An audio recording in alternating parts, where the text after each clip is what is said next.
Okay, the second item of business is to call the roll. Supervisor Bundy, Here. Supervisor Grenier, Here. Supervisor Lewis, Here. and Supervisor McCartney, I am here. and I am here, Supervisor Weiss. We have a quorum, and we can continue on with the next item of business, which is our COVID-19 update. So, Ms. Ferguson, it's all yours. Thank you. As everyone is aware, the township building, the community center, and the golf course are currently closed. Right now, that's scheduled to be until April 13th. We meet every week. My guess is that we'll get together probably on Monday to make the determination if that date will be extended. Staff continues to work remotely, and we can process all requests. We're processing sanitary sewer lateral requests, which are required for home sales. We're processing everything that we receive.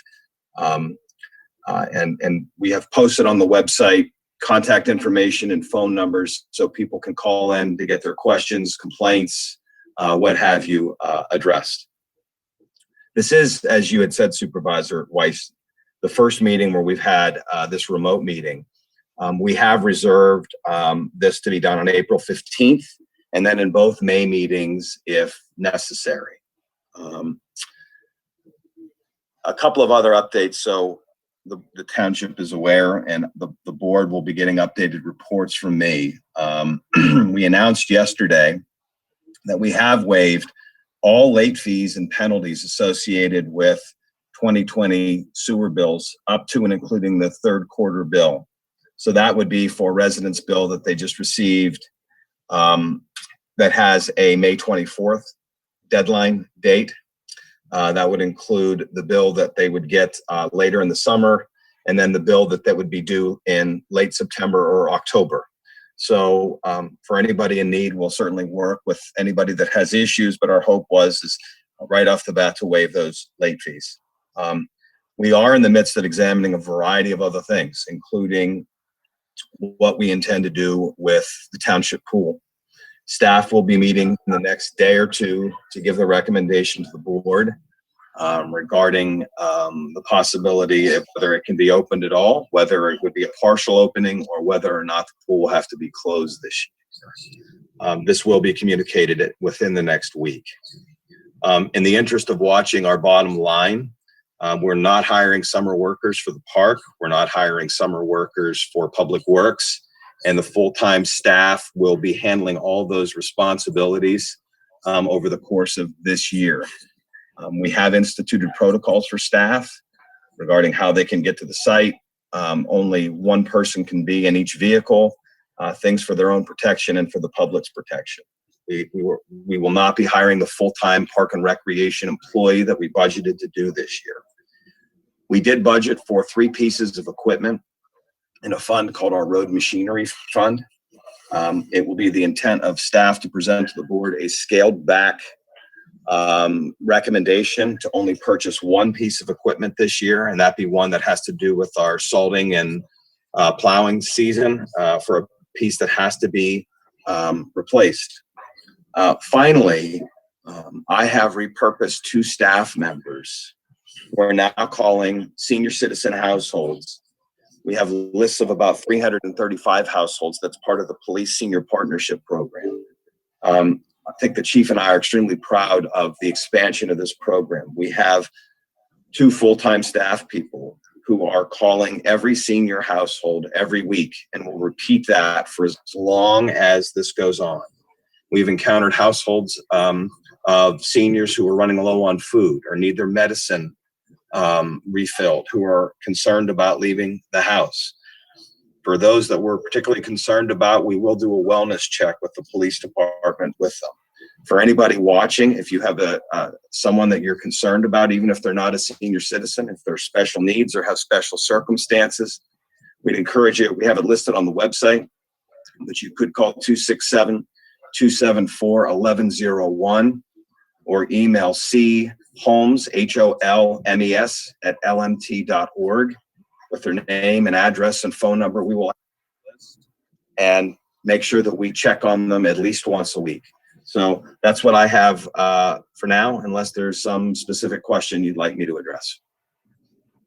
Thank you, Kurt. You do raise up a point.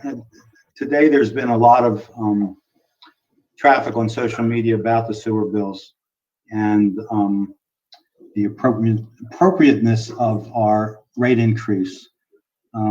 So I would like to ask our solicitor, Dave Truelove, to comment on the background and the appropriateness of for the board raising our rates the way it was done.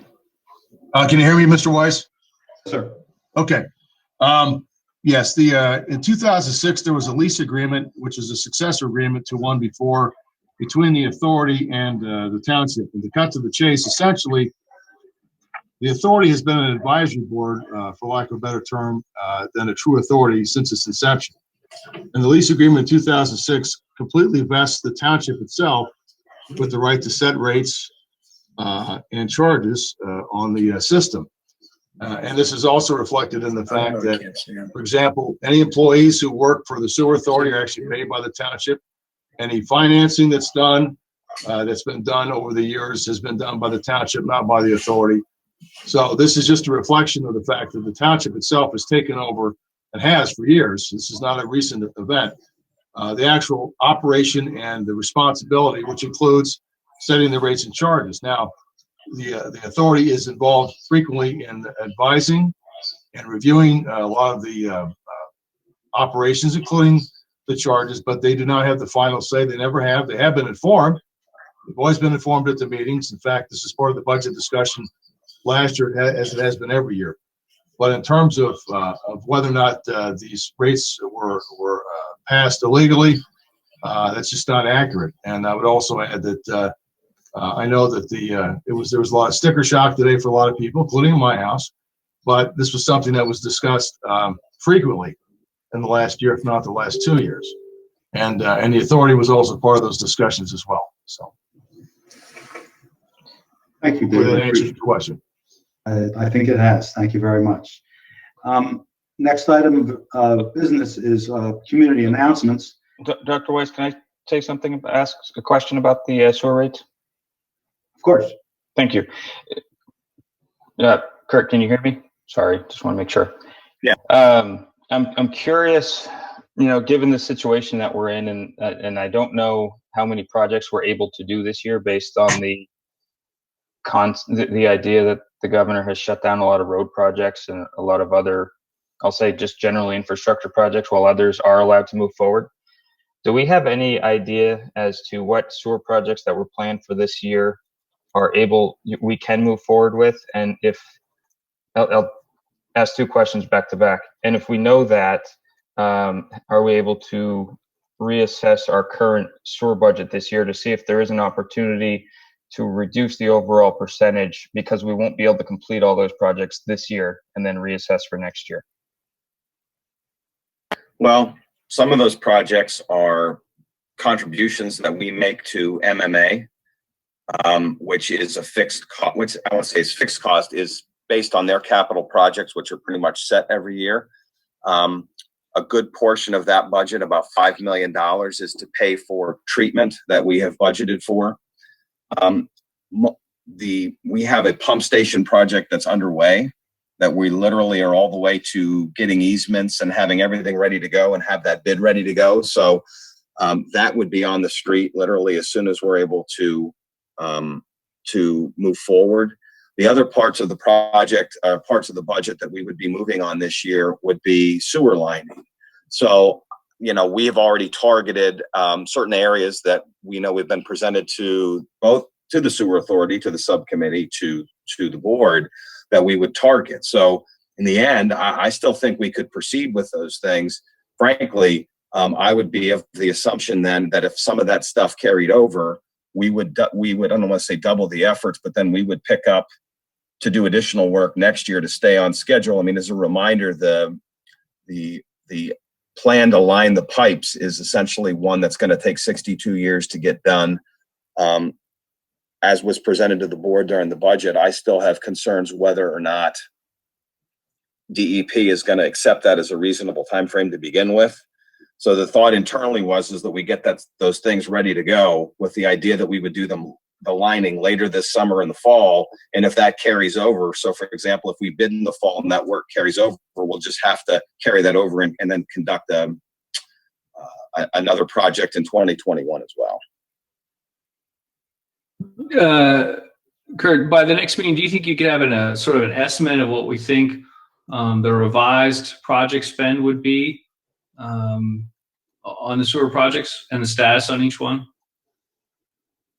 Well, there's not many projects per se. There's sewer lining, and then there's the project. This year's the projects include sewer lining, and it includes the pump station project that's well underway. That is, in fact, part of it, in fact, funded by a grant. So, in the end, I don't know that there's much to revise. You know, if the board is of the inclination that we hold off on sewer lining, then that would be a decision of the board. I'm proceeding as if that lining will take place, and we'll just be bidding it later in the year. If you're asking me to run a project cost, so for example, we have certain projects, as an example, with Memorial Park, with that are not part of the sewer fund, Memorial Park, and even the trails that are a lot more cut and dry and have, as far as our ability to move forward on those reasonably. The sewer projects, I mean, if you're asking me to look to see, to analyze whether those can go forward or not, I mean, I'm happy to sit and still discuss that, but it's still going to be a discussion on some unknowns as far as timing of when things let up.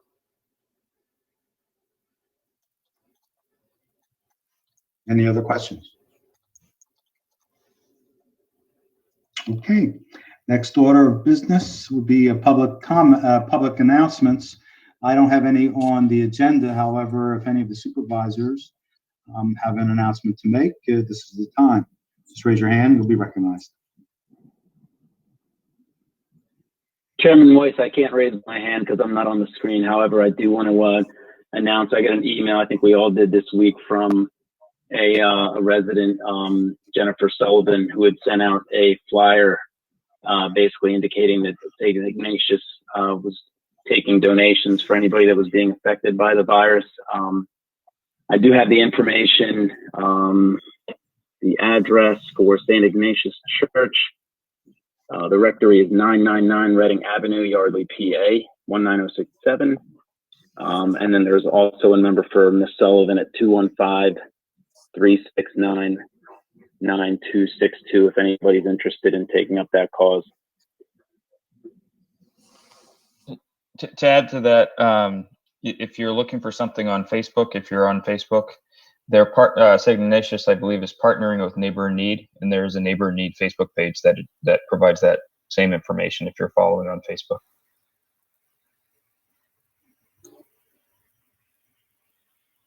There's some public comment on the sewer, if you would like to take that. Sure. Is the caller online? We're going to bring them in right now.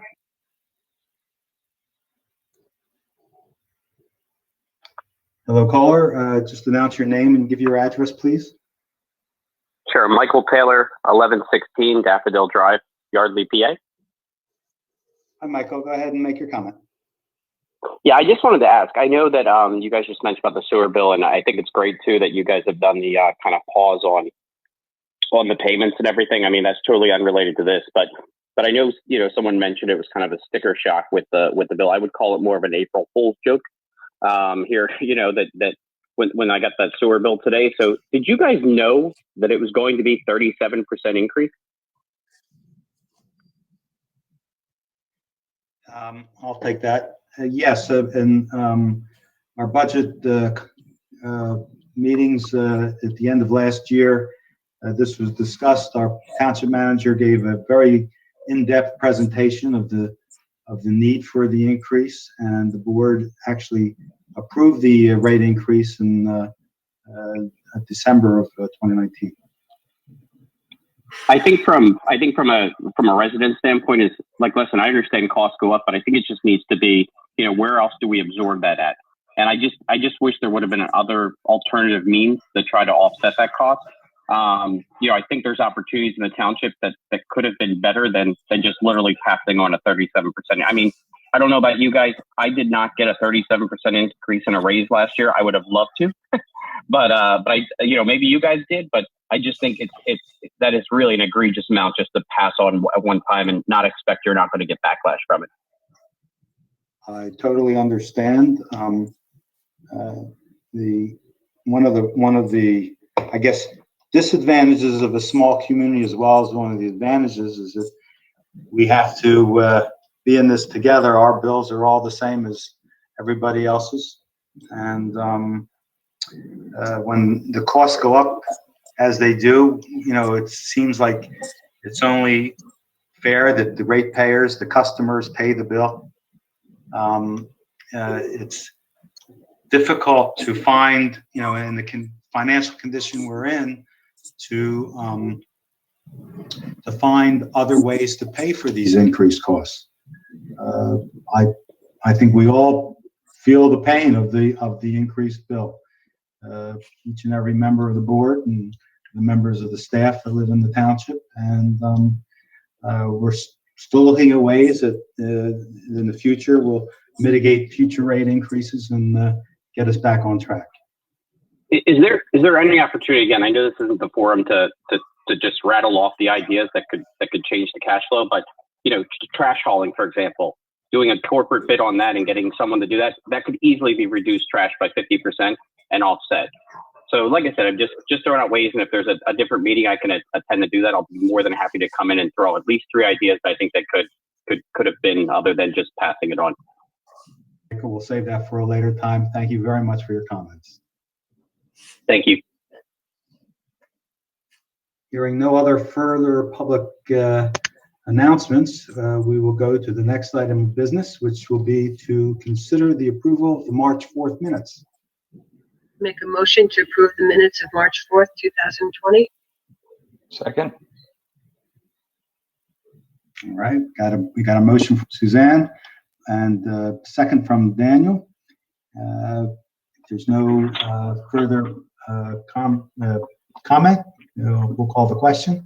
All those in favor of accepting the minutes, March the 4th, signify by saying aye. Aye. Aye. Aye. Opposed, no. Meetings are approved, 5-0. And we'll now have the treasurer's report. Supervisor Blundy. Make a motion to approve the warrants list for March 2nd, 2020 and March 16th, 2020 in the amount of $761,481.26. I'll second. We have a second from Dan, Supervisor Grenier. Any discussion on the warrants?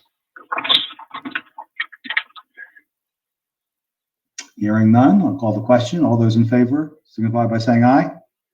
Aye. Aye. Aye. Aye. 5-0, it passes. I make a motion to approve the February interfund transfers and payrolls for 2020 in the amount of $662,902.84. I'll second. We have a motion and a second for the interfund transfers. Any discussion? Hearing none, I'll call the question. Please, when you say aye, also raise your hands. All those in favor signify by saying aye. Aye. Aye. Opposed, no. Passes 5-0.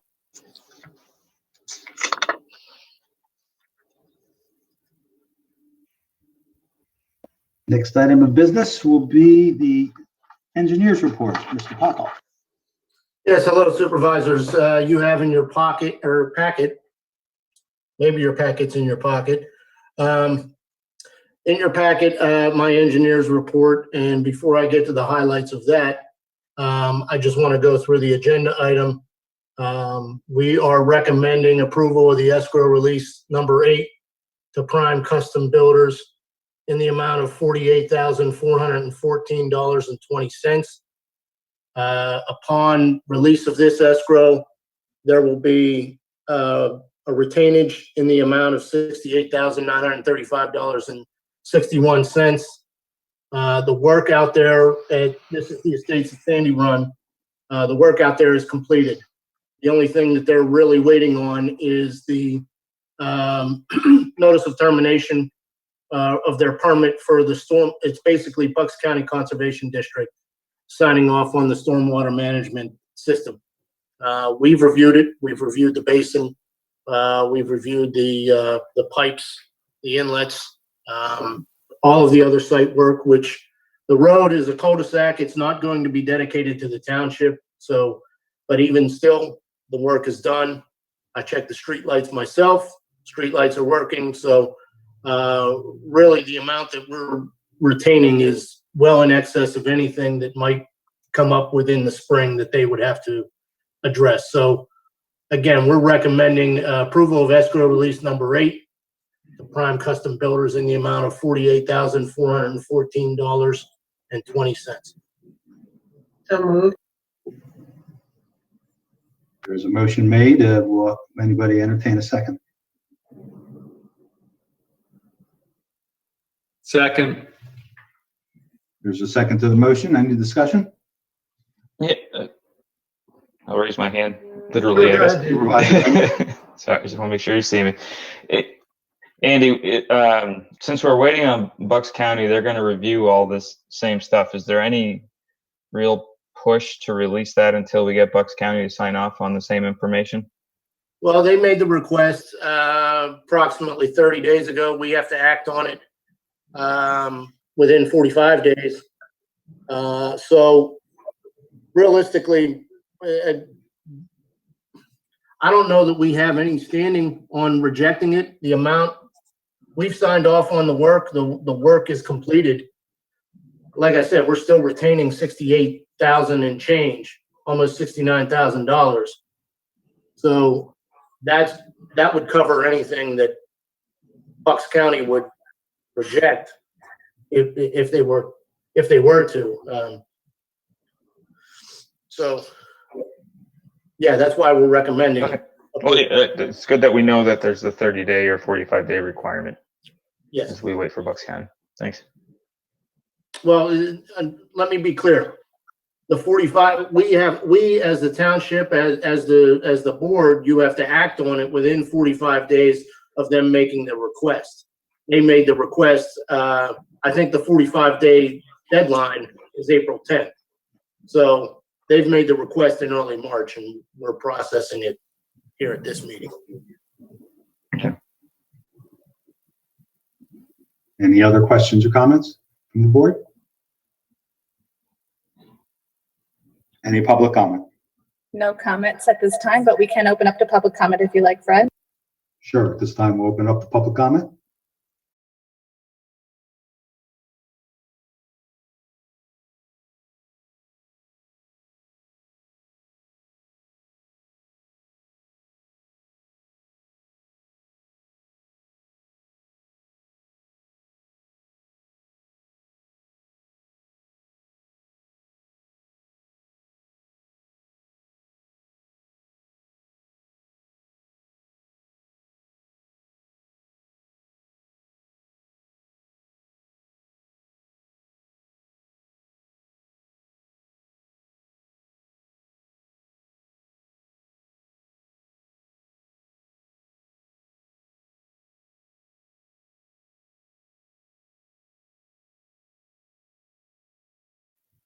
We're just going to give a minute for public comment.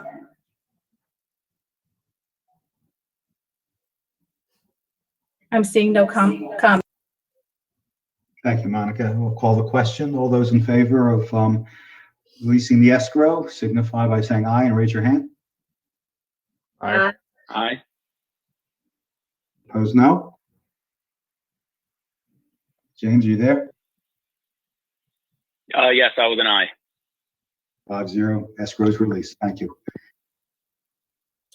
So moving on to some of the other work that we've been doing over the last couple of weeks.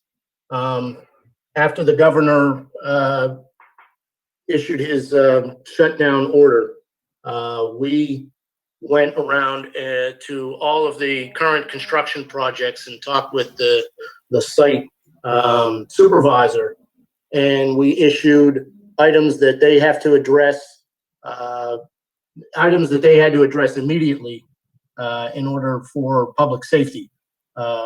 They completed that work, and to my knowledge, all of the construction projects within the township are currently closed, shut down, with the exception of the Caddis development. Because they're a health care facility, they are proceeding, and they are exempt from the governor's shutdown order. We also received a request from the Lightbridge Academy project. That is on the north side of Big Oak Road, across from Regency South, next to the Yardley Woods development. There's a doctor's office in there. They are currently doing work to add a driveway entrance, and that is, they're requesting work for that to be completed as well. Mr. Majewski was out there today and issued an email to me on the work that they could complete that would fall under the exemption versus work that is under the daycare side of the project and they cannot complete. So we'll be issuing that to the contractor tomorrow. In addition to that, we are going around and checking on all of the erosion and sediment control measures after the major storm events like we experienced earlier in this week.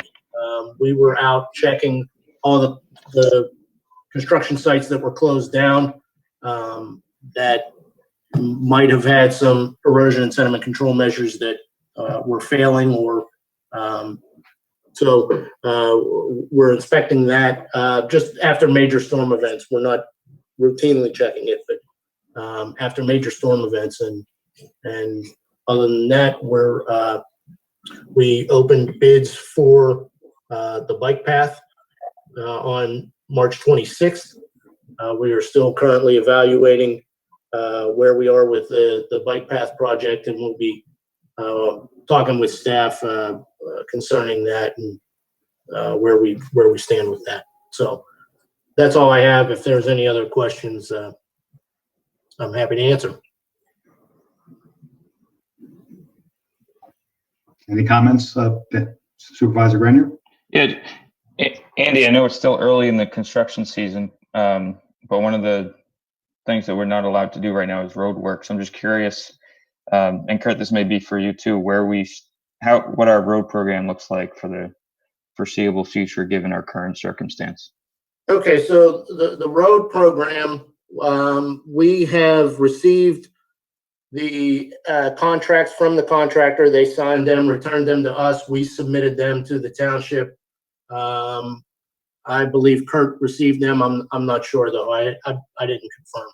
But at the same time, once Kurt signs off on the contracts, then we can meet with the contractor for a pre-construction meeting and issue a notice to proceed, have them get their paperwork completed, the submittals of material that they're going to use, and we'll review that. So there are things that we can do in advance of them actually going out on site. But at this point, I've talked with the contractor, Morrissey, James D. Morrissey. They are open. They've got a lot of other work where it falls under the governor's exemption order. So they said that they could be ready to have a pre-construction meeting this week, as early as this week, or they could be, if we want to delay it, we can too. Is that something that we could apply for the exemption? Any ideas? Well, there's two things. There's an exemption, which the governor already rolled on. This work is exempt. Then there's a waiver where contractors can request a waiver from the stop work order. And that's a form that the contractor fills out, submits, and then the state rolls on it.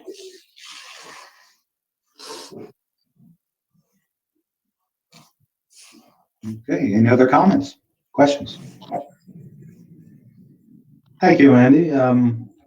Next order of business will be the project updates. You have before you a synopsis of what's going on in the township.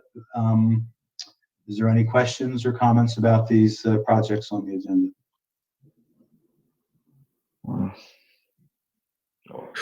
Supervisor Grenier. Sorry, it's quicker than raising the hand on the screen. Sorry.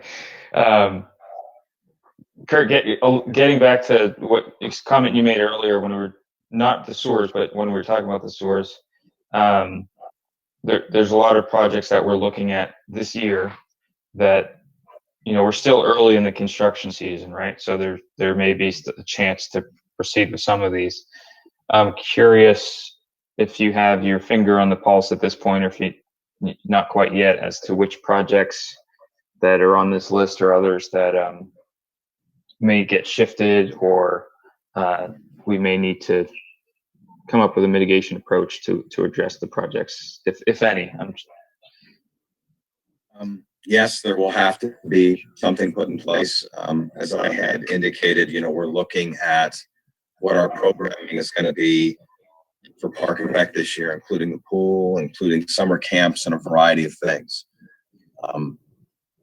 We have staff that we're still using that has part of their salary, part of their benefits, even part of their pension contributions that come, for example, out of the pool. If we decide not to open the pool this year, I've internally worked all the numbers out. In the end, that would result in about $500,000 that we would have to offset. I've already sat with the Park and Rec director for extended periods of time.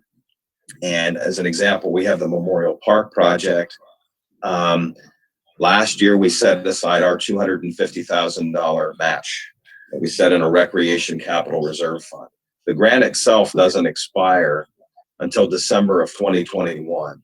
I've asked our township engineer to approach the Commonwealth to ask if they would be willing to extend that to 2022, with the idea that if to offset some of these expenses from loss of revenue, that we could pull that match money, that $250,000, back into the Park and Rec fund to offset those staff expenses attributed to the pool. The other item that we have looked at as well is the trail plan. I'm sorry, the trail project for this year. There was $25,000 budgeted for that out of Park and Rec as well, that depending on what we decide with the pool, there would be a report going to the board regarding how I believe we can offset those costs, at least on those two projects, not to eliminate them, but those are direct costs that we would have to offset, that there's no other means by which to do it, you know, closing the pool, as an example, if we have to do that, it takes 2 months to open the pool. We have about 180 people that we hire. Our options there are limited if that ends up being the choice. So that report, I imagine, along with a recommendation on the pool, will be forthcoming to the board probably by about next week at this time. If there's any other questions about projects or not. Not hearing any, I guess we'll go forward. The next item of business will be the manager's report. So, Mr. Ferguson. In your packet, you have. Hold on. Mr. Lewis, you have something that. Yeah, can we provide a short update on Sandy Run for folks? Now, I understand we received RFPs for the design engineer. What steps can be taken now, given the governor's order, while we're waiting for that? Will this put us out of our timeline? No, I had provided the board an update today regarding those bids and some questions about some of the one of the particular filing requirements in the RFP. Depending on how that is decided, the design work is essentially not construction. So that design work, which will take a period of time that we outlined, could be completed. Now, if the governor's instruction in the end is that construction can't take place for the rest of the year, then obviously it would influence it. But we will be able to take this all the way up to and including finalizing the design, making a public presentation on that design that we've talked about, short of and even creating the bid documents that could go out for the construction. It's just going to be whether or not we can pull the trigger on that construction bid going out. But right now, there's not anything that's happened right now that takes us off that time frame. And on the timeline, when do we have to select the design engineer? I have to look. I don't have it in front of me, but I think the way we had outlined it was that it would be selected at either this meeting or the next meeting on April 15th.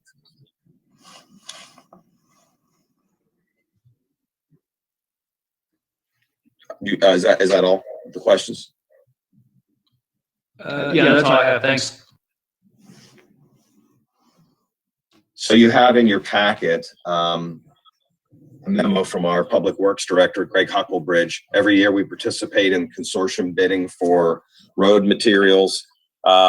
This doesn't obligate us to have to purchase things. It's just bid out by the consortium. So if and when we go out, which we're optimistic we will, I still have staff out working under controlled circumstances. So for the public would ask this, if something's going on, that there was a safety issue with a pothole or something that needed to be repaired, we could in fact go out and do that. But I am asking for the board to consider approving the asphalt and stone materials bids award as bid through the consortium for 2020 and 2021. Anybody like to make a motion? Make a motion to approve the bid for asphalt and stone materials through Bucks County Consortium for 20 and 2021. Supervisor Blondie made the motion. Anybody care to make a second? I'll second. Supervisor Lewis seconded the motion. With a quick question before a vote. Do we expect asphalt prices to decline significantly? And will that be reflected if we need to make purchases later in the summer? Well, our primary asphalt purchase that we would have would actually be through the road program where we got bids already. Stuck on that, yeah. But most of what this is for stone, and this does set the price. So I don't necessarily expect the prices will go up. Gas prices are going to be going down dramatically. So I've not heard any word that we should be concerned that these prices would be subject to change. Any other comments? Monica will open up the public comment at this time. Okay, we can open it up to public comment. Please call the number on your screen. It should pop up momentarily.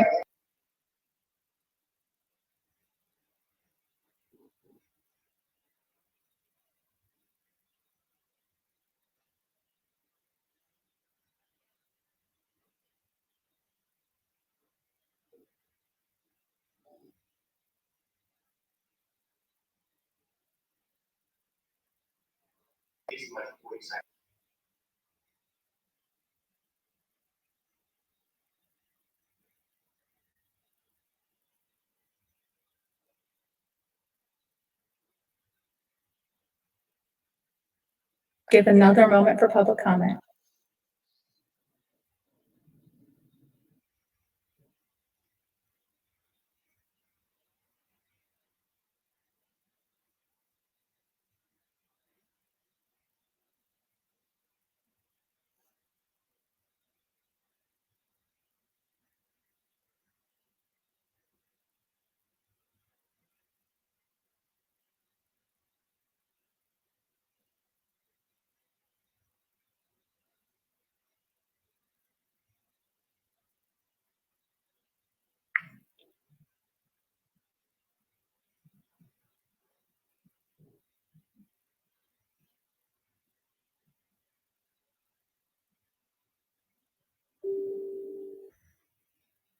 We have a caller in about 30 seconds. They'll be in.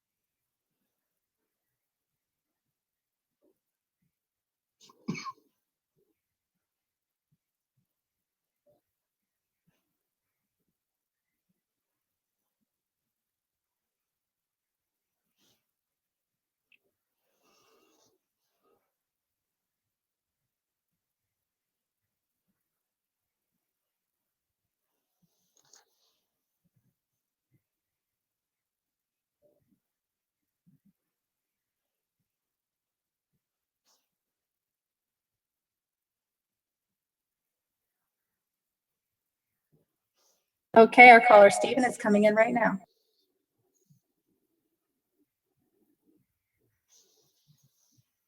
Good evening, Stephen. Can you give your full name and address before you make your comment?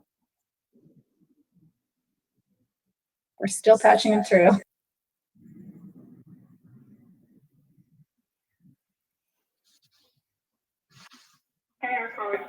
Yes, he's in. Hello, Stephen. Can you give your full name and address before you give your comment? Sure. It's Stephen Severino, 1374 Revere Road in Yardley. How are you guys doing? Doing well, thanks. What's your comment? Excellent. Just a question on the Sandy Run. So, you know, we haven't had access to that for the past, I guess, 2 or 3 years.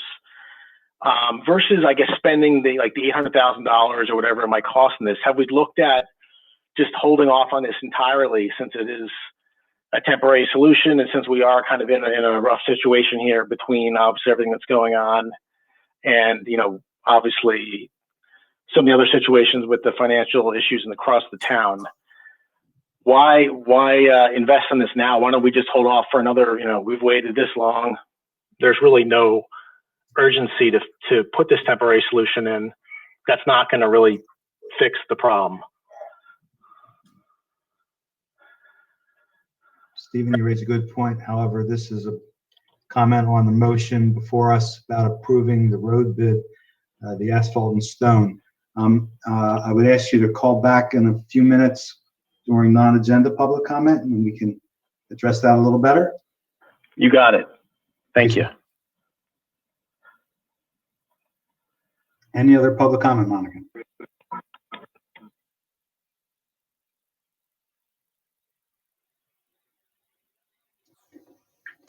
Okay, we can move on. Thank you. Having no further comment, we'll call the question. All those in favor of approving the bids for the road project, stone and asphalt, signify by saying aye and raise your hand. Aye. Aye. Aye. Seems like we have 5-0. Go get that stone and asphalt, sir. Chair Weiss, do you mind if I bring up one thing?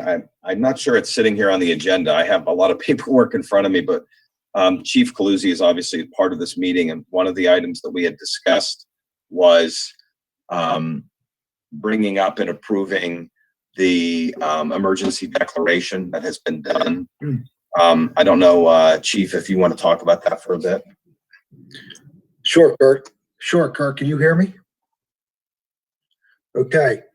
Well, first of all, thank you very much for bringing up the Police Senior Partnership Program. As you know, I'm very proud of that program, and we have over 300 some seniors, and the help that you provided us worked out fantastic. And we're going through the list quickly, and there are some in need. But anyone in the township, not just a senior, but anyone in need, please contact the police department. We'll get somebody out, and we'll get you whatever you need. So the declaration of disaster emergency was prepared on March 15th, and it was prepared in conjunction with the President's order and Governor Wolf's declaration of emergency. I would ask tonight that the Board of Supervisors ratify the existing declaration of emergency and keep that emergency in existence until, or to run concurrent with, the governor's order or until there's no more threat in our township. Now, everybody knows the reason for a declaration of emergency, obviously to recoup funding and cost and expense related to COVID-19, but it also allows us to do things we normally wouldn't be able to do legally. So it's a very important piece of paperwork. It was great that we got that out. It's now in the hands of our county and our state and FEMA, and we want to keep it in existence as long as we need it. Mr. Chair, I move Ask everyone. we continue the emergency order until such time needs to be removed. Second. We have a motion made by Supervisor Lewis, a second by Supervisor Blondie, to continue the declaration, to ratify and to continue the declaration of emergency until such time as the president or governor or the threat is removed. Is there any comment by the board?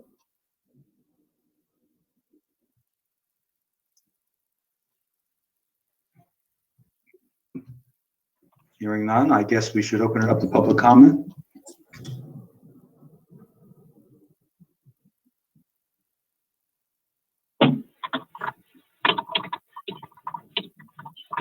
No public comment on this agenda item.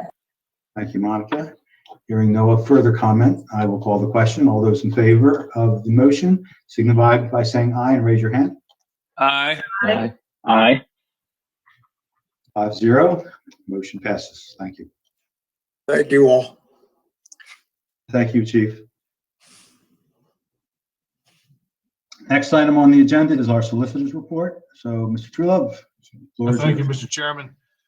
First, we did have an executive session. It was conducted beginning at 6:30. All members of the board were participating in this meeting, participated in the executive session, as did Mr. Ferguson, myself, outside counsel, and financial advisors. Items related to real estate and confidential items were discussed at the executive session, which concluded just about, around 7:30, right before this virtual meeting convened. Under my solicitor's report specifically, is to consider adoption of ordinance number 422, amending the responsible contract ordinance, which appears, I believe, in chapter 99 of our township code. It's been properly advertised. To kind of cut to the chase, it amends the ordinance two ways. It changes the language for internal review by professionals of bids and information that's submitted using responsible contract ordinance requirements, from where it says a minimum of 30 days to a maximum of 30 days. And this was generated primarily because of numerous experiences with the ordinance where there really seemed to be excess time for everyone internally to have to deal with reviewing the information, because most of the information was readily available for most of the contractors who were submitting information that was subject to the review. The second part is for public review. And this is something Mr. Majewski specifically requested because it was in his experience that the 21 days that was normally, that was stated in the ordinance really was, again, rather excessive compared to what the practical circumstances were. So under the circumstances, he recommended, and we included in the ordinance as part of the change in the amendment, reducing it from 21 to 14 days. So again, you have two parts, internal review and public review, and those are the two parts that were discussed previously, were properly advertised, and now they're appropriate for the board to consider voting on tonight. So a motion would be appropriate if you're so inclined. So would anyone like to make such a motion? Make a motion to consider adoption of ordinance number 422, amending the reasonable contractors ordinance. Make a motion to consider, or making a motion to approve? Thank you. Approved. Does anyone want to second the motion? I will second. Supervisor McCartney has seconded the motion. Do we have any discussion with the board? Mr. Grenier. You moved on my screen, Fred. Sorry, I lost your face there for a second. I believe, just for sake of history here, the motion that was made at our February 19th, 2020 meeting was limited to changing it up to 30 days. There was no mention of changing the 21 to 14 days. quite honestly, at the last meeting, I didn't know that we changed that part. I was looking at something else, I guess, when that was described. I apologize for that. Personally, I'm okay with changing it to up to 30 days because I think that provides a significant amount of time, and as well as a significant, it doesn't put too much pressure on township staff to review it too quickly, but it still provides a fair amount of time for others too. I am not in favor of changing it, revising down from 21 down to 14 days, just because there's a lot of things that go on in the township where things just can't get done in 14 days, and we've all experienced that. I think it's important that we keep it at 21. That's my comment on this.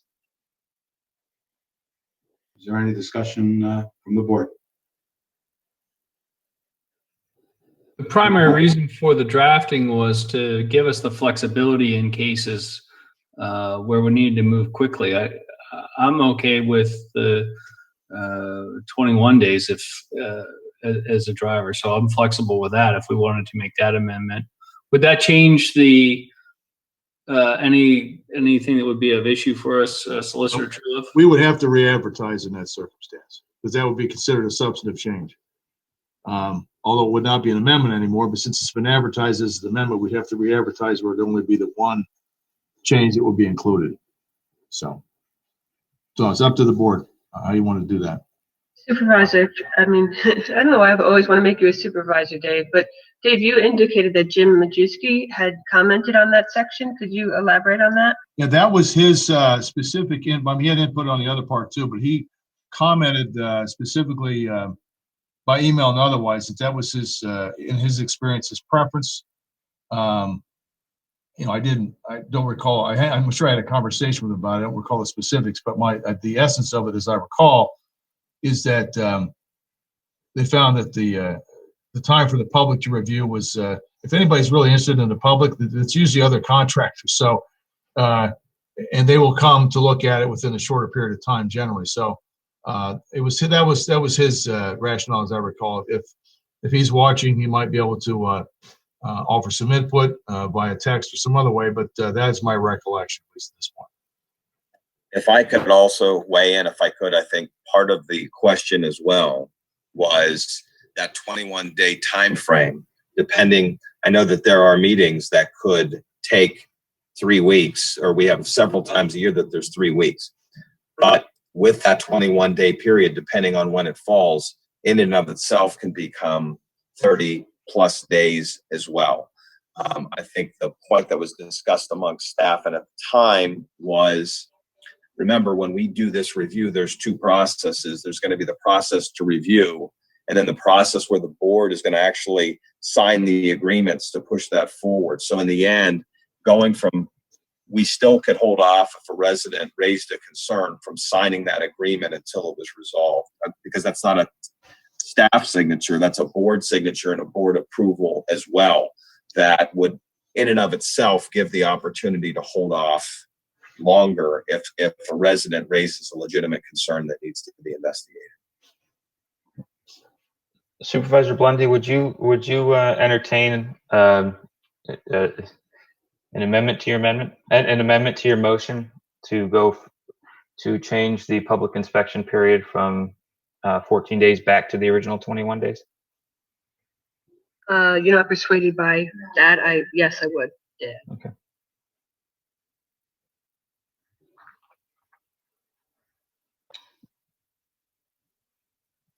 I'm sorry, Supervisor Blum. I accept Dan's amendment. There's an amendment.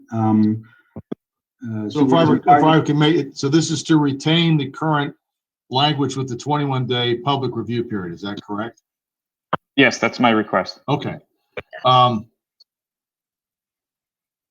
be safe, I think that is a substantive change, even though we're not changing it, but it's a substantive change to what we advertise. So I think to be safe, we should probably then just re-advertise just the one change. I want to make sure that if there's any, I don't want to have any challenges to the ordinance. So if that's the case, then what I suggest is we defer this to a later meeting to allow us to advertise it after tonight, and then it should be ready for the April 15th meeting. I think that would be, that should be very easy to do. So we can do that. So I guess we just, you have to authorize us then to advertise the amendment to Chapter 99, only to include the first changing the language from a minimum of 30 days to a maximum, and that would be the only change. If that's what the board is intent on doing. Dave, do we actually want to have some kind of vote first? Because, you know, Dan Yes. did the- Yeah. We need a That's vote. what you want. I guess that's what I'm suggesting. You then move to have us advertise the amendment as indicated with the. I'm not sure that everyone agrees with the amendment yet. I mean, I've agreed Right. to accept Dan's amendment. First, we need an agreement from the seconder. I think that was Supervisor McCartney. Yeah, I still second that. Okay, so the amended motion is just to approve the first part of the amended ordinance, and not the second.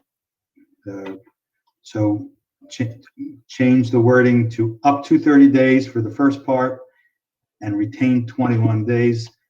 As our solicitor has said, that is a substantive change, so that we'll need to re-advertise. At this point, do we need to vote since we've?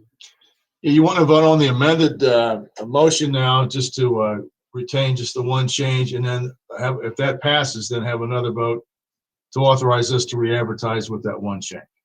So there'll be two parts.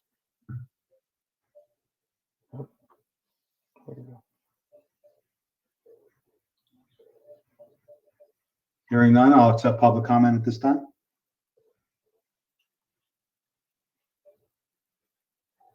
Okay. There is no comment on this particular item. Going to public comment? Hearing no public comment, I'll call the question. All those in favor signify by saying aye. Aye. Aye. Aye. Motion carries 5-0. I will entertain a motion now to advertise the amending of the ordinance to 21 days. No, you're not amending that because that's the current status. You'd be authorizing to advertise the one change to the ordinance, which would be to change the language from a minimum of 30 days to a maximum of 30 days.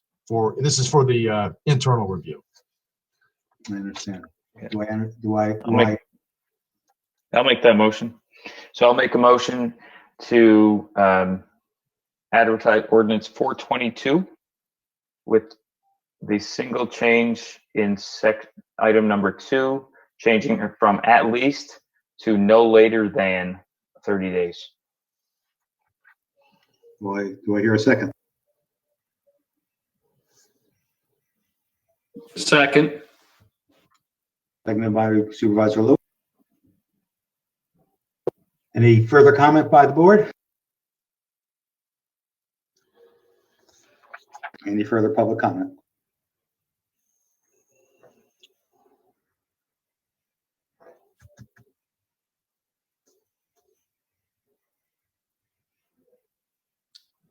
Move to call the question. They're checking if there's public comment. There's no public comment. Hearing no public comment, all those in favor of advertising signify by saying aye and raise your hand.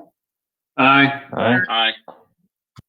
5-0. We'll advertise the new amendment. Okay, thank you. We'll get on that in the next couple of days. Next, the zoning hearing board matter. There's one matter before you. John Goods, and I'm sure I'll be botching these names, and Felice Fiscano are requesting a variance for property located at 312 Sally Road in order to permit construction of an in-ground pool resulting in greater than permitted impervious surface. In their application, they've indicated their desire to include stormwater management techniques to offset the increase in impervious surface ratio. We did confirm that this is not in a flood zone.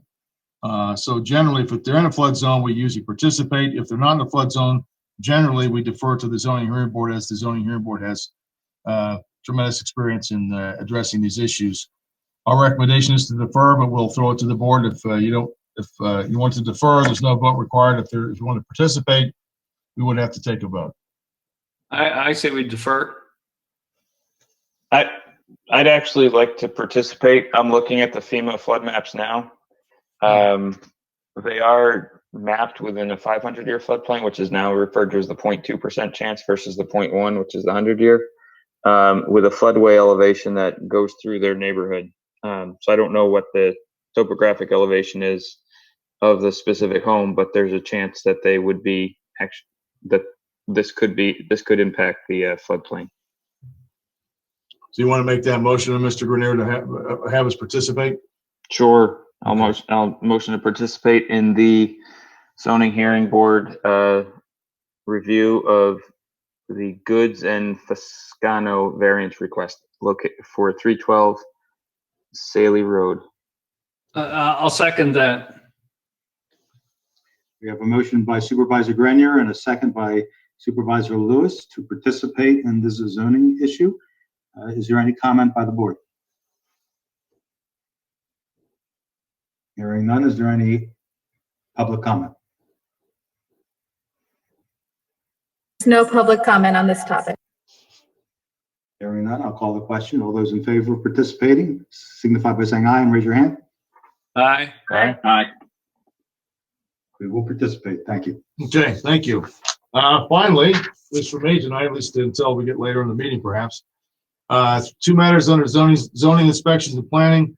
Two extension requests. First is to consider the grant of an extension of the Dogwood Drive development to April 30th, 2020. Think that would require a motion? So moved. Second.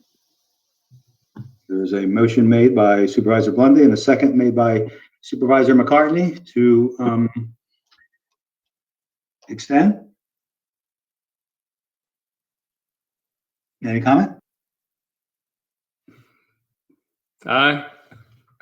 Mr. Lewis? I'm ready to vote aye. Any public comment? No public comment on this topic. Hearing none, all those in favor signify by saying aye and raise your hand.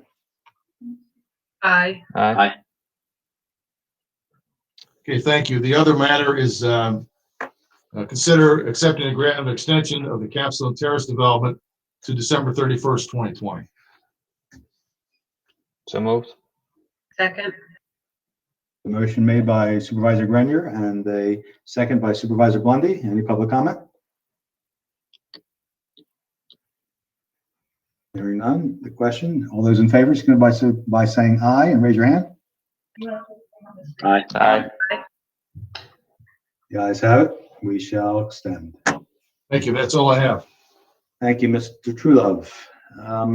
At this point, we'll now open the phone lines for public comment. Anyone wishing to make a comment on the non-agenda items may do so at this time. We'll go ahead and put the number on the screen. You can call in at this time.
Okay, we have our first caller, Gregory.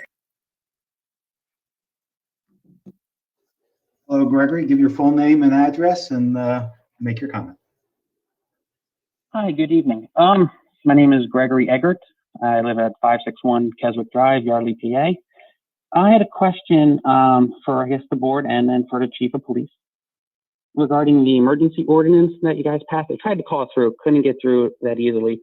What new powers would the township and the chief of police have that he didn't have before? Because he commented that otherwise it was illegal, I guess, without the ordinance going through. So just trying to get clarification of what they have now that they didn't before. Did everyone hear me? Chief, it's yours. Okay. Well, this meeting is the first thing that we're doing that we would not ordinarily do if there wasn't a disaster declaration issued. Other areas of the emergency declaration is cost and expenses. Township's going to incur a great deal of expenses as a result of the COVID-19 virus. So we would be able to petition PEMA to recoup and be reimbursed for some of those expenses. As far as what the township is able to do legally, keeping parks closed, trying to separate people who are gathering, businesses and that are non-compliant, things like that that we would not ordinarily do as a police department. We now have the authority and the power to enforce. If I could add, to the chair, if I could add in as well, one of the other items that declaration addresses is if and when funding becomes available, it is that emergency declaration that will allow us to apply for reimbursement for these various expenses, overtime, extra equipment that we have to purchase, any issue related to this that we would be eligible for reimbursement from the federal government for. Thank you, Gregory. Okay. Thank you very much. Take care. Thank you. Next caller is Zach. Zach, give your full name and address, please, before you make your comment.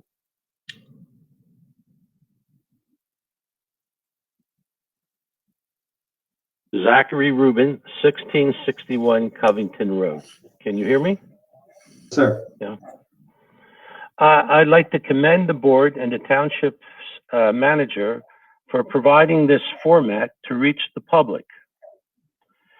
Since the meeting has started, since I'm at home, I was able to have dinner, shower, and start the novel War and Peace by the time public comment came about. So again, thank you for providing the opportunity. You're welcome, Zach. Any other public comment, Monica? Yes, we're going to patch Stephen through. Stephen, I think we have your name, and it's Stephen Severino. You can proceed with your comment.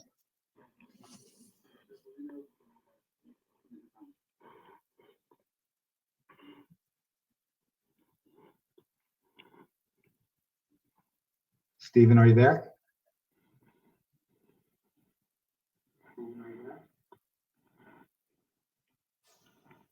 Stephen appears to be muted on the screen.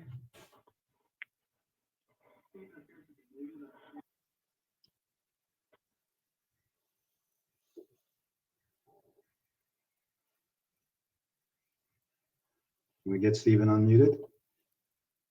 Stephen, are you muted on your screen?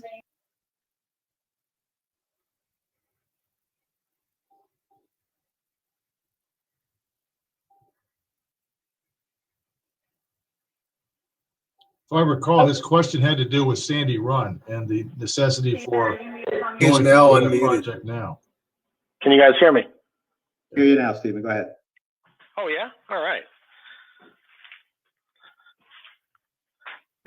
So you got Stephen Severino, 1374 Revere Road. That's why I had it muted before when I spoke and wasn't an issue. So thank you guys for doing this. This is great. Just a comment on the Sandy Run. Has there been consideration or will there be consideration to put this on hold considering Sandy Run hasn't been used in 2 or 3 years, and there really isn't an urgency to get on Sandy Run right now. And we could potentially save that $800,000 that obviously we could probably use within the town based on the current financial situation. Kurt, go ahead. I'm happy to start the answer here. So obviously any decision to curb the project itself would be to the board. However, at least as has been discussed, the project has been described as an interim measure, with the idea that if you've seen the presentation, that 2 roundabouts would be created, one at Schuyler and one at Mill, with the idea that that would serve as a traffic calming measure for speeds that are too high to allow us to open the road as it is. And it would also only allow right in and right out only, with the idea that if we can get the speeds down low enough, that a more comprehensive road opening, meaning the left ins and left outs, could be allowed. The challenge with it is putting this project off for doing the broader project in the future.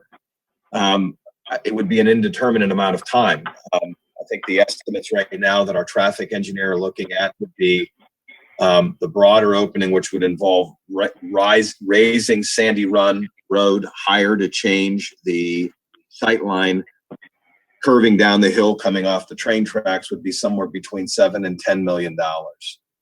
So while ultimately the board would make the decision on the merit of that project, this was seen as a way by which to get the road open and see if this less expensive version would suffice, that if right in and right out is enough, that gets traffic moving and people become used to it, and then possibly with the idea of reopening it to have left ins and left out only. So again, I just don't want there to be the misperception that somehow if we put this off, we can do the bigger version, the big $7 to $10 million project in the next couple of years. That would be a much longer horizon that frankly could result in that road staying closed for probably, say, 5 to 10 more years, in my opinion.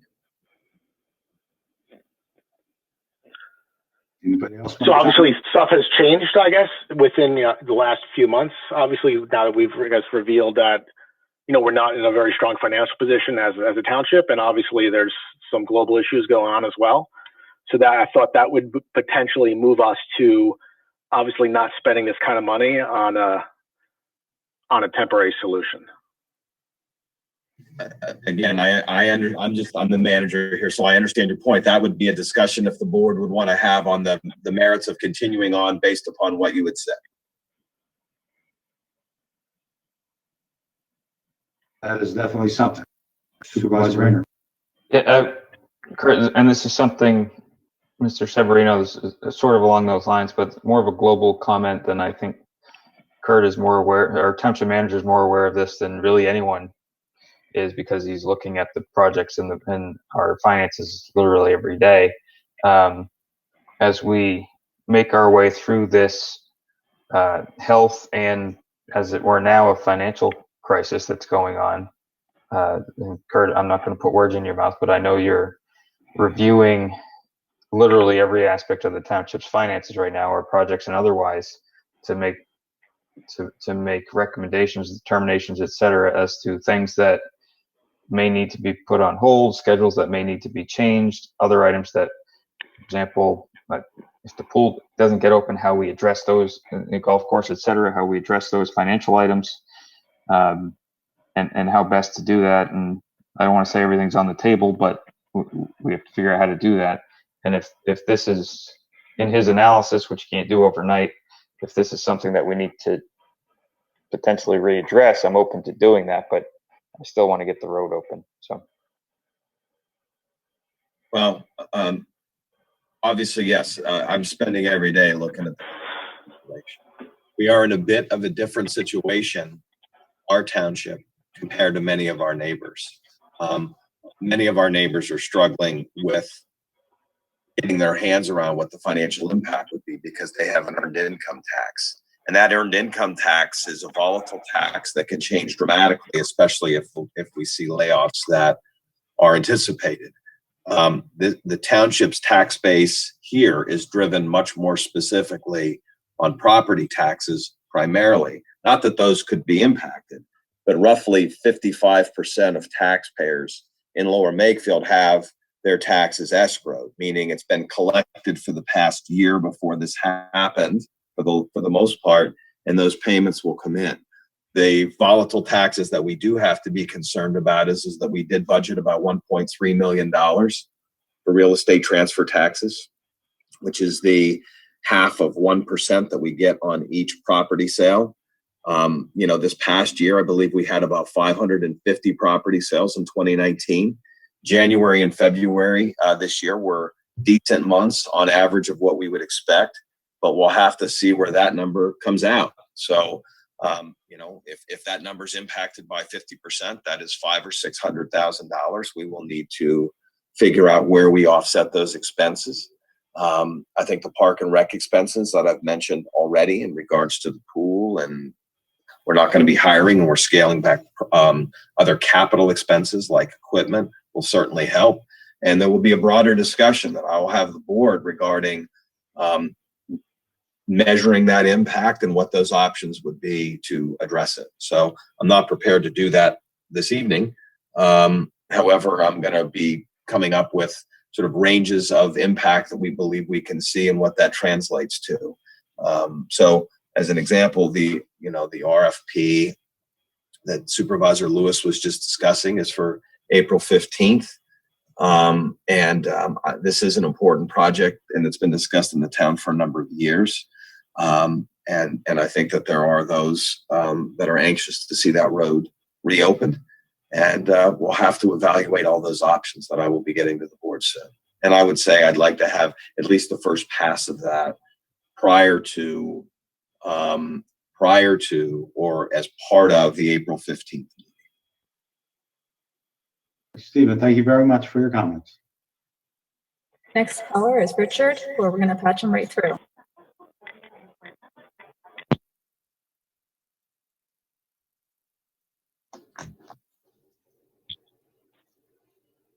Hello, Richard. Can you give your full name and address and make your comment, please? Yeah, Richard Garnier, Homestead Drive, Yardley, PA. Am I on? No, okay. Sorry, I'm watching the TV. I guess there's a delay.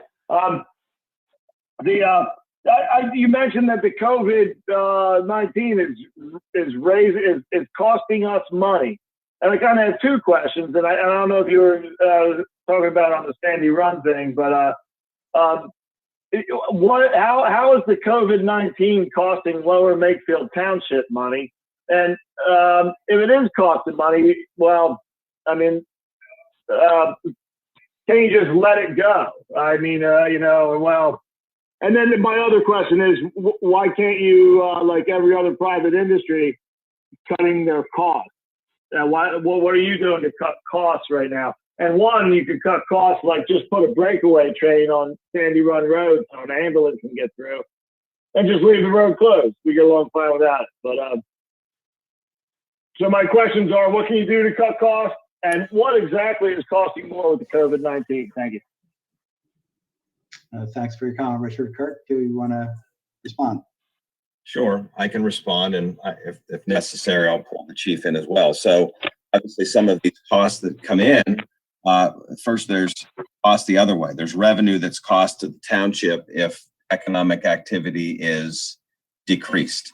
But if you're talking specifically about what costs increase, there would be costs associated with overtime that's necessary in particular. So for example, we've had to put in measures by which we disinfect properties in the township building and the police quarters. That's overtime based. It's not a staggering cost, but it's an increased cost. We have certain costs that we'll have with the police department regarding extra protections they have to take to calls. We're going to have to sit and be less efficient, quite frankly, with how I engage our public works staff as an example, where I put in standards that I can only have one person per truck at all times. And a lot of the work that needs to be done where we'd have 3 and 4 people doing the work, I'm not going to be, at least for the short term, to be able to do that. I can't give you a specific measure about how all of those costs will be, because we're just gearing up to start tracking those expenses now. The bigger cost or loss that we're going to be faced with is going to be regarding economic activity. And at least at this point, what are we doing to cut costs? One, the contemplation, as I said, regarding the pool.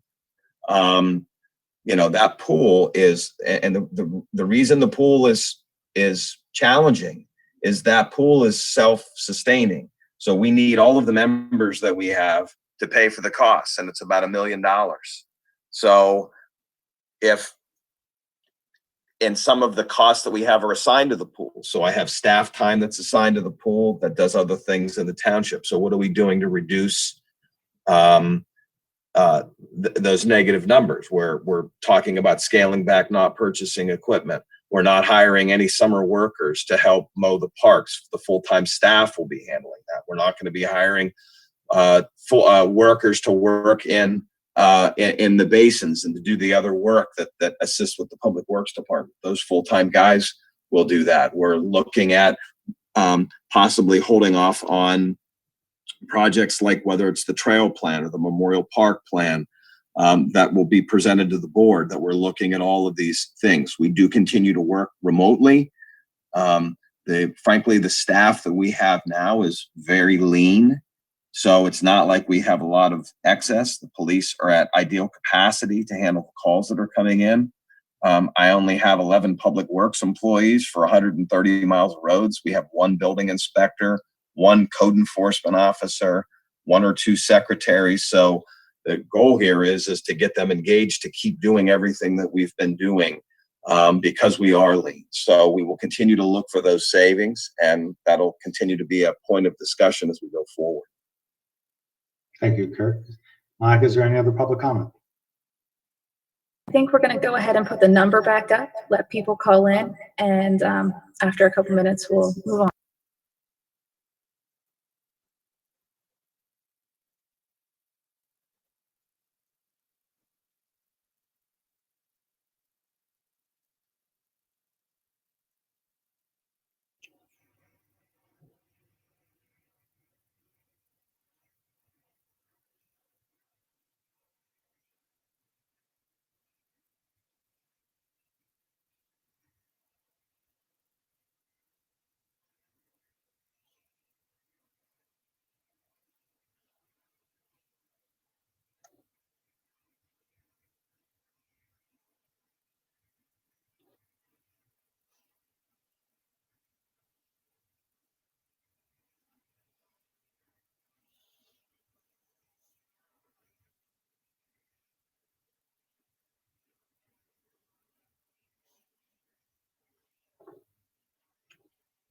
Maybe next time we should have music on hold.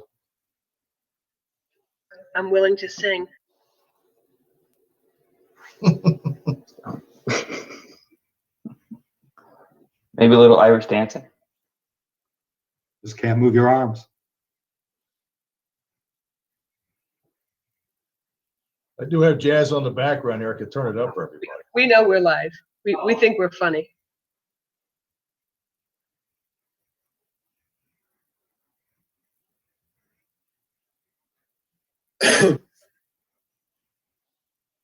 Any further public comment, Monica? No further public comment. Okay, thank you. Next item of business, discussion items. We have one discussion item right now. It's regarding the face value collection for property taxes being extended from June 30th to July 30th. I know that the county commissioners have already made that decision.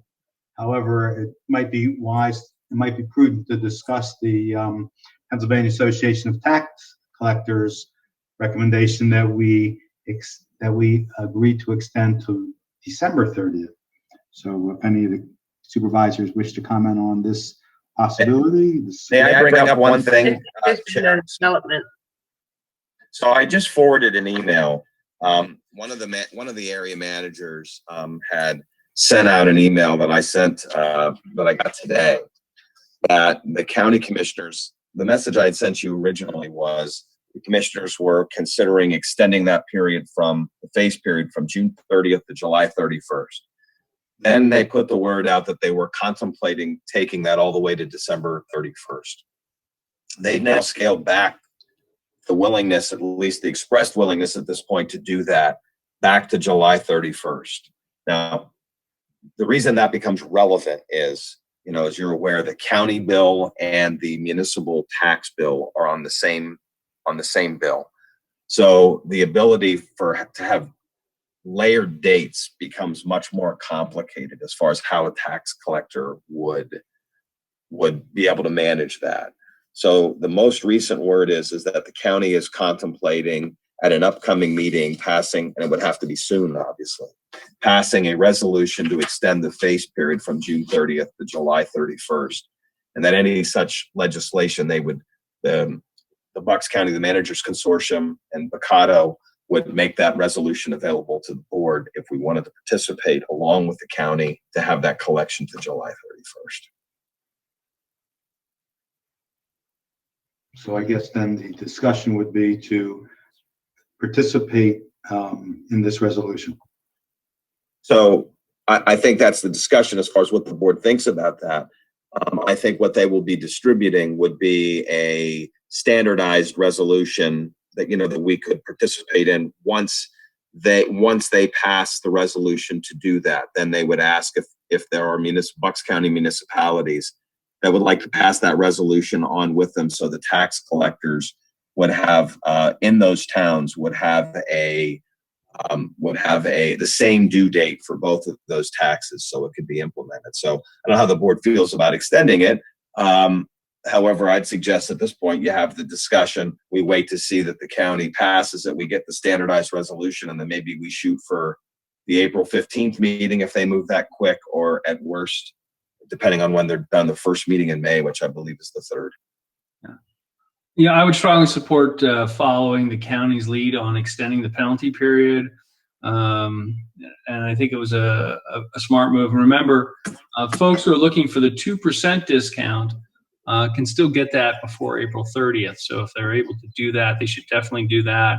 While it does potentially add some cash flow issues, again, many, as you've mentioned previously, Kurt, many of our residents pay through escrow, and those are already on track and on schedule. So, but you are right, Supervisor Lewis. What that essentially does is it gives the resident an extra 30 days before that bill would kick over into a penalty phase. It would give them 30 days extra under that face amount value. Any other comment by the board? So unless there's an objection, we can go ahead and follow the county's lead and see where it leads. Fred, can I ask a question? Is there any benefit potential that we could, or is there a movement, I should say, amongst other townships to try and convince the county to go even later than that, given the situation? Or is this, do you think this is the longest time period we can get? If I look at the email that I just got, I think that the county was concerned about the unpredictability or the differing amounts that may affect local governments with them more comfortable on July 31st. But so that's a discussion you all can have with your county commissioners. I think the biggest issue they had was or concern was tax collectors having different dates on the same bill, that they would have a difficult time managing that. So I think in the end, it might have been some of the feedback that they got were from towns that were concerned going to December 31st would be difficult for them. And so they settled on July 31st. But that's a discussion I think you all can have with the county commissioners to see what insights they have or thoughts they have, where they've landed. They've not passed anything yet. So, yeah. My personal opinion is I'd like, given the situation we're in, extend it as long as we can in line with the county, which is what we're all talking about anyway, to give the maximum benefit to our taxpayers. If the county can extend it, there's obviously a reason they can or can't. and following them is a good idea. It's just good to understand what our options might be, in my personal opinion. I think we're all in agreement to whatever we can do to help residents with this crisis, and ease the burden ever so slightly. Would be a great thing. At this point, I guess there's really nothing to do other than wait for the county commissioners to make a decision. I believe the county had a meeting today. They usually have the same dates that we do. So we could, we could contact the county just to see if tomorrow morning, see if they did do something today, and then they have a model resolution, get that down in plenty of time before April 15th. If in fact that's what they did. Maybe we can send a letter to the commissioners saying that we support the longest delay possible before initiating penalties on property taxes. I think that's a good idea. That's a very good idea. Okay, why don't we do that then? Thanks. Next item of business will be the supervisor reports. I'll go in alphabetical order. Supervisor Bundy. I'm sorry, but none of our committees had a chance to meet because of COVID. So. Supervisor Grenier. Yep, very quickly. Just a reminder that none of my committees have met recently, but just a reminder that several of our committees have one or more openings. Can be found under lmt.org, the governments tab under boards and commissions. And anyone that's interested can send an email to our township manager, kurtf@lmt.org. My one committee that has opening at the moment is the sewer authority. We have one opening. And actually, I'm sorry, the electricity reliability committee actually has 3 potential openings right now. Supervisor Lewis. Yeah, so none of my committees are meeting. However, the zoning hearing board is working through issues about potentially providing remote meeting access to address concerns where possible with property owners who need to make repairs or need zoning variances. So at this time, the next meeting scheduled for the 7th has obviously been canceled. However, there is discussions about how a meeting similar to this meeting could be done for zoning hearing board. And much like this meeting, it benefits from active public participation with neighbors coming in into the discussion as well. So I will keep you posted if there's a resolution on that. The solicitor for the zoning hearing board is reviewing that. So thank you. Supervisor McCartney. No updates at this time. I also have no report to make at this time. Is there any other business before the board that needs to be discussed?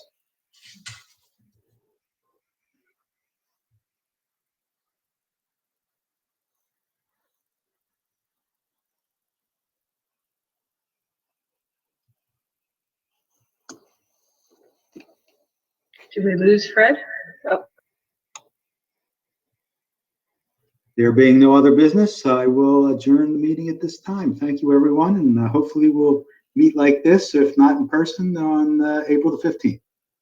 Stay safe, everyone. Good night, everyone. Thank you. Good night. Stay safe and well.